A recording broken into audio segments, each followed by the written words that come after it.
الشبك صنع في مصر في 887 هجرية ووضع في 888. شو مكتوب هنا؟ أنشئ في عهد السلطان النصر أشرف قايتباي 888 1483 هجرية. نبي ندخل داخل الحجرة وشوف الواقع من الداخل. خلها تجي هنا يا ابوي، جيبها هنا من الأمام، خلها تجي هنا، جيبها هنا.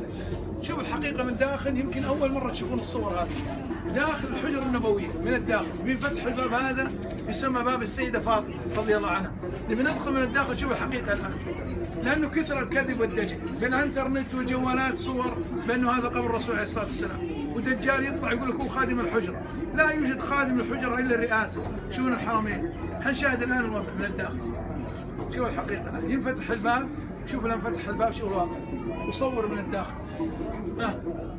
دخلنا مثلك مثل أي رئيس دولة إذا أراد الدخول من الداخل، وإحنا كموظفين ندخل عملية التنظيف من الداخل.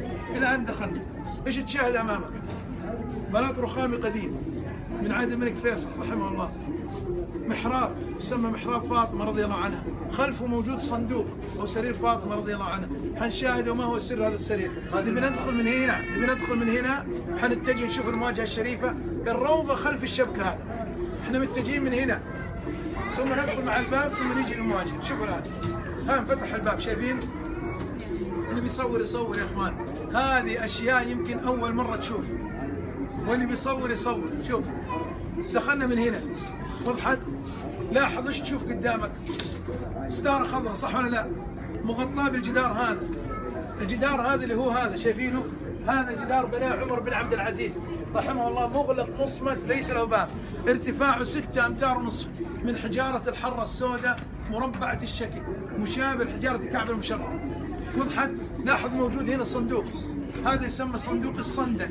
هذا احنا وقت تنظيف من الداخل نحركه يمين ويسار، لكن مدخلينه وغطينه بالستاره. هذا كان يطيب فيه من طيب الصندل من الداخل. حنتجه للمواجهه الشريفه. شوف الحقيقه، شوف الان، شوف الان.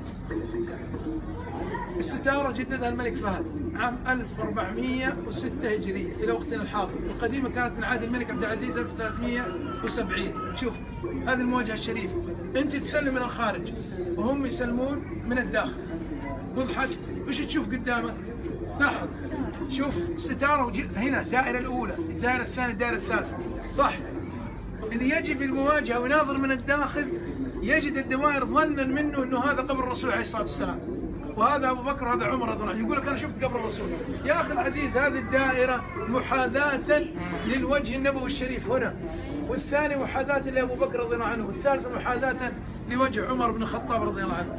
حنشاهد الان سرير فاطمه وشوف ما هو سر هذا السرير او الصندوق. شوف الواقع، وهذه الحقيقه من الداخل. يعني انت ما تشوف شيء، انت تسلم من الخارج وهم يسلمون من الداخل مثل المدرسة. هل معناه أنا دخلت حوش المدرسة إني دخلت الفصول والإدارة؟ هذه نفس الطريقة. هذا شوف، هذا سرير فاطمة رضي الله عنه، وهذا كانت توضع فيه المجوهرات والهدايا التي تأتي من بعض السلاطين والحكام العثمانيين. مع آخر حكام العثمانيين عمر فخري باشا أخذت جميع المحتويات بالقطار إلى تركيا وتعرض بالمتحف في تركيا. هذا وين؟ هذا خلف المحراب اللي شاهدناه. حنعيده الآن من جديد، نعيده من جديد. اللي ما شاف يشوف. إلى الوقت الحالي موجود. ها وين موقع